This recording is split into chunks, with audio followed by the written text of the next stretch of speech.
Come be yourself with the Central Oregon Autism Moms Podcast. A podcast for all the female caregivers of children on the spectrum. This is episode 2. I'm Kate. Let's spend some time together. A video has been making the rounds on the internet this week. A man at a gym dancing while using a treadmill. It seems very reminiscent of OK Go's video for Here It Comes Again. I'll link the video in the show notes. But basically, it's this guy dancing on a treadmill. From what I remember of my dance days, it looks like a mix of jazz and tap. The treadmill is running, so the belt is moving, and you can tell it's still an amazing workout, especially when he takes that quick break about 12 seconds into the video. After about 40 seconds, you see him go back to running. What an awesome idea. Jogging on a treadmill is dreadfully boring. It's monotonous. This guy brought joy to his workout, to his routine. This makes me think about my day. As a mom, a lot of my day can feel monotonous. Dishwashing, laundry, picking up. Maintaining a home is not full of new and exciting experiences. There are times that I also feel stuck on a treadmill. When therapies don't work as fast as I want, when my son's still hitting his head against things no matter how well I follow the directions and the advice of our team. When I'm trying to explain my son to people, it's like being stuck on a treadmill that's moving too fast and I can't get off. I feel the need to either run faster and harder or I'll fall on my butt. How often do we give in to this monotony? How often do we continue to just run on the treadmill of life? Maybe we all could take a cue from Treadmill Dance Guy. Maybe if we put some joy into our routines, it won't be so boring. Maybe if we find our joy in those times when we feel stuck, we might be in a better mindset to handle the difficulty. So here's the question of the week. How do you add joy to your day?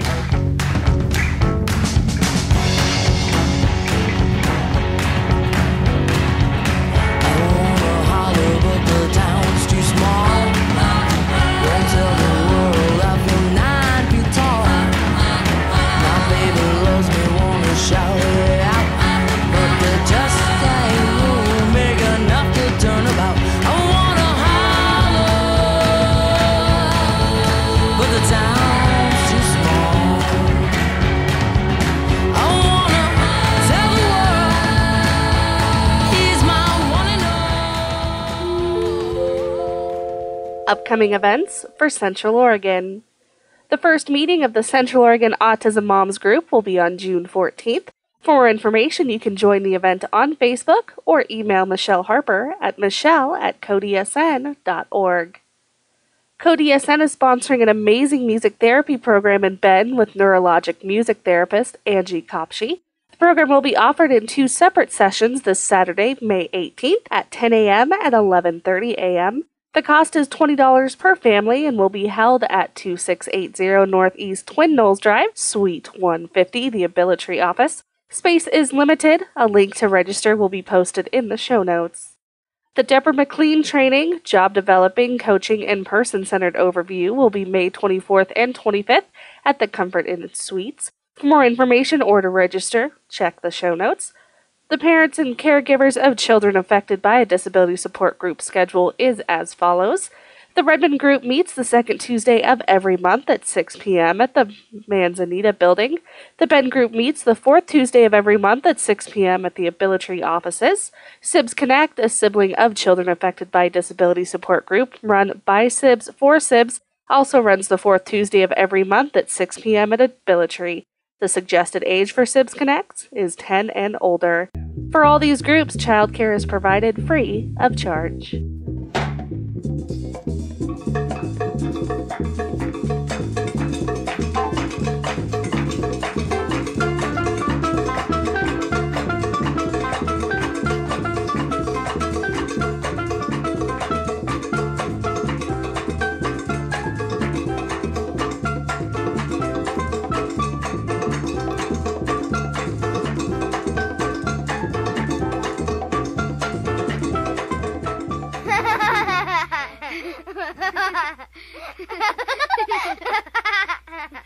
I thought I would share a story from my family's journey this week.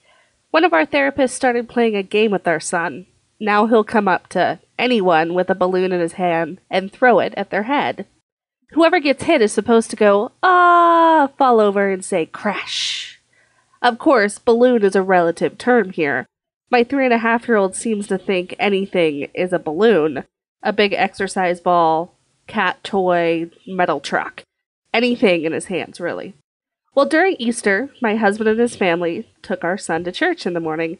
I stayed home to clean house, because really, any opportunity to do it alone, I'll take.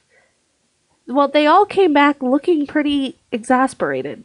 Apparently, our 3.5-year-old boy on the spectrum would not stay seated in a circle and listen to the Easter story, and he had very little interest in playing with other kids.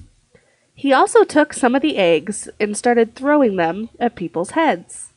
I guess not everyone appreciates a good social communication game.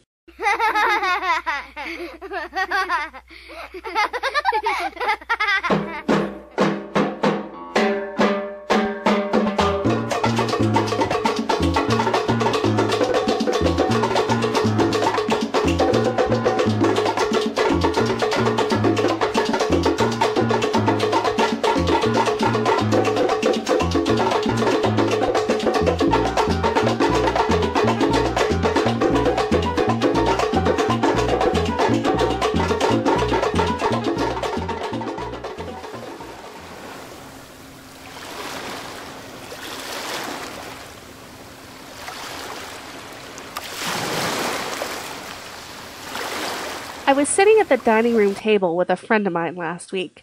She was talking about how she wasn't able to do it all. My first reaction, which I hope she didn't see, was a slight smirk. See, she's a single woman with no kids. Are you smirking with me now? My second, more appropriate reaction was, I totally understand. She was venting about how she was tired of feeling like a failure. She works well over 40 hours a week and does what housework and other stuff that she can, but her house is not as spotless as she would want. It got me thinking about how hard all of us are on ourselves, or at least how hard I am on myself. We all have the same juggling problems any caregiver does. There's our responsibilities outside of the house to fit into the schedule. We all have to find time for dishes, laundry, vacuuming, blah, blah, blah. There also has to be time for bath and for play. We're all trying to be that perfect Kelly Ripa mother who's talking about how she makes her kids breakfast and cleans her house. She has those commercials where she's doing the laundry and how easy it is with her insert brand here washer. Of course, she looks amazingly put together, and she seems to make her chosen career look effortless. Caregivers of special needs kids, well, our do-it-all is just a little bigger, right? There's doctor and therapy appointments, the special routines at home, the stimming, the fits you can't control, all of those things that make our parenting life a beautiful challenge. Do you feel obligated to do it all? With the unique challenges we face, do you beat yourself up over dishes and vacuuming? I know I do. At the end of the day, no matter how successful I was at our therapeutic goals, I beat myself up if my house isn't up to Martha Stewart standards, which it never is.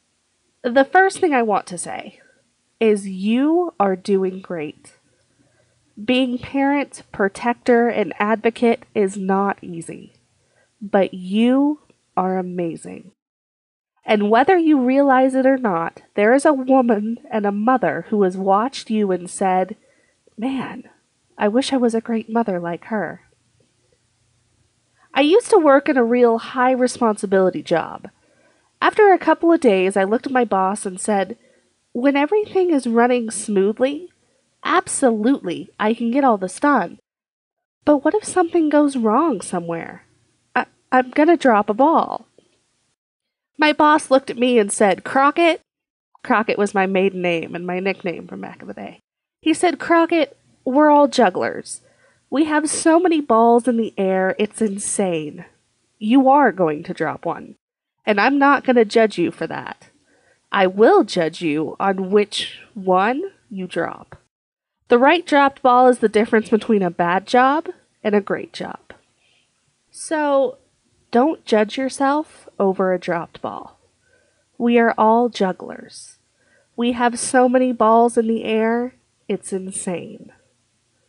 Here's our challenge for the week. Embrace the dropped ball. Tell us one ball you dropped this week and why it actually makes you a better mother.